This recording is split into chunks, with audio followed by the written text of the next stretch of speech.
Good evening guys. তো দেখতে পাচ্ছ তোমরা আমাদের বাড়িতে আজকে চলে এসেছে বড় বড় দুটো পার্সেল। তো এই পার্সেলের মধ্যে কি আছে? ওহ, সেই যে এক্সপেন্সিভ একটা গিফট। তো চলো আমরা এবার পার্সেলটা আনবক্সিং করব, তো সেই ভিডিও তোমাদের দেখাবো। তো গেস করো তোমরা পার্সেলের মধ্যে কি আছে। তো দেখা যাক সেই পার্সেল। কতদিন অপেক্ষার পর আজকে সেই পার্সেল বাড়িতে এলো। তো চলো, দেখতে পাচ্ছ আমাকে তোমরা, একটু হ্যালো করে নিই। তো দেখা যাক পার্সেল আনবক্সিং করা হবে, কি এমন জিনিস। তো চলো এবার পার্সেল আনবক্সিং করব। তো সেই দীর্ঘ অপেক্ষার পর এই যে পার্সেল আনবক্সিং হয়ে গেছে। দেখো এই জিনিসটার জন্য কত অপেক্ষা, এই বীভৎস গরম।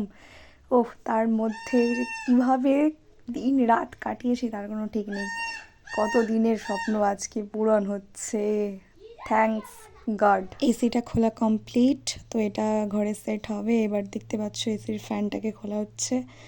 ফ্যানটা খোলা হয়ে ওটা এবার নিয়ে চলে যাওয়া হবে ছাদের মধ্যে, আর এটা চলে যাবে ঘরের মধ্যে।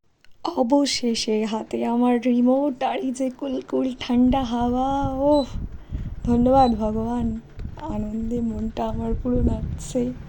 এই গরম বাইরে আর ভিতরে এই যে কুলকুল ঠান্ডা। আমি তো একটু নেচে নিয়েছি, কেউ মনে করো না কিছু প্লিজ। আমার ভিডিও দেখতে ফলো করো, লাইক করো এবং পাশে থাকো।